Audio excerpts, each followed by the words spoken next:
Hi everyone, in today's video, I will talk about 5 external front door layouts that you should look out for before you commit to renting or buying that space.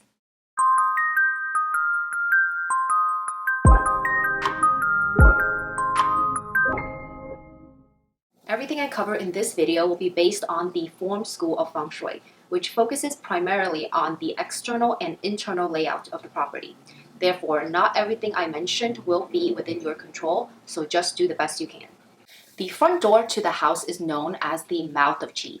Just like our health is heavily influenced by the air we breathe and the food that we eat, the health of our house is also dependent on the quality of qi that it receives. My first tip is the swing of your front door matters. Whether it is a door that swings outward or into the house, it matters a lot in how your property receives qi. So let's imagine you have guests at the door.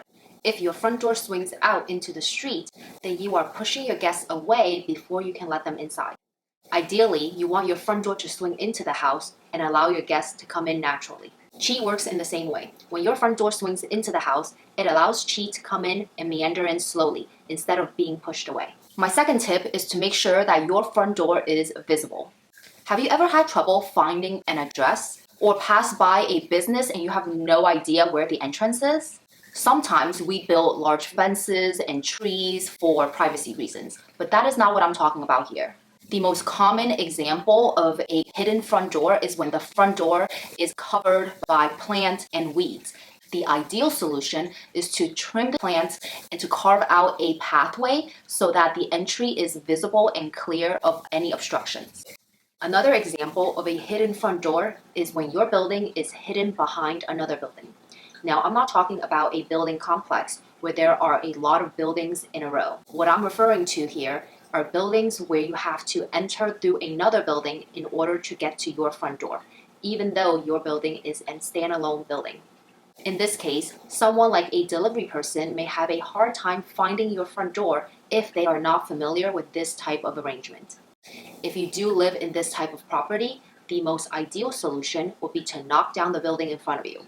But that is not very neighborly, so the second alternative is to have clear signage and direction to indicate towards your entrance to avoid any confusions. Since the qi will have to travel through another property before it reaches your front door, make sure you have a clear pathway without any trash or clutter.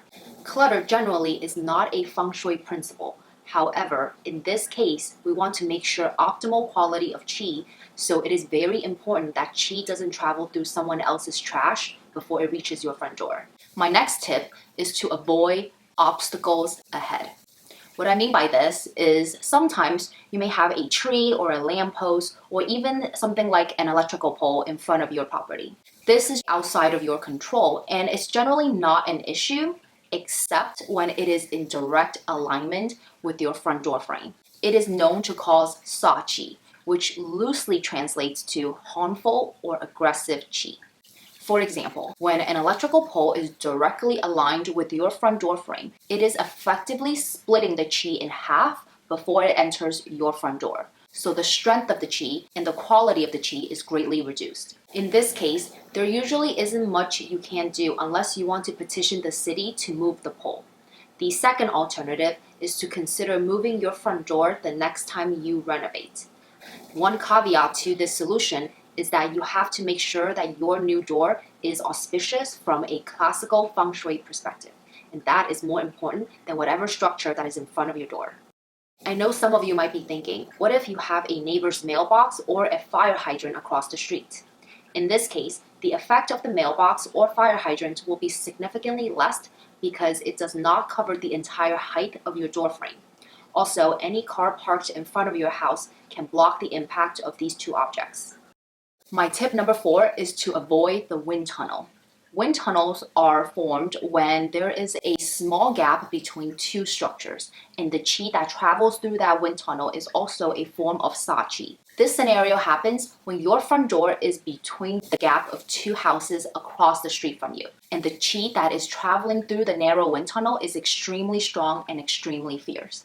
One solution to minimize this effect is to hang a multifaceted light fixture in front of your front door to detract the sa qi. This solution will not fix the problem entirely, but it will alleviate some of the impact. And my last tip is to watch out for uneven roads. When the street in front of your house is uneven, it creates an imbalance of momentum. For example, cars can likely roll down the street a lot faster than it can roll up a hill. So one side of the street can create more yang energy than the other side. Similarly, qi can roll down the hill just as quickly before it reaches your front door, or even skip your front door altogether. And since landform is another structure that is beyond your control, one solution is to plant tall hedges or large trees on the other side of the property to strike a visual balance. The trees can also help slow down the momentum and redirect the qi towards your front door. In summary, the ideal front door is one where the door swings into the house, it has a clear path leading towards the front door, and it is cleared of any obstacles or wind tunnels that is in direct alignment with your door frame. And lastly, if you live on an uneven street, you can try to strike a visual balance by planting trees and hedges on the lower side of the street. I hope you find this video helpful and insightful for your house now and for your next house hunting adventure.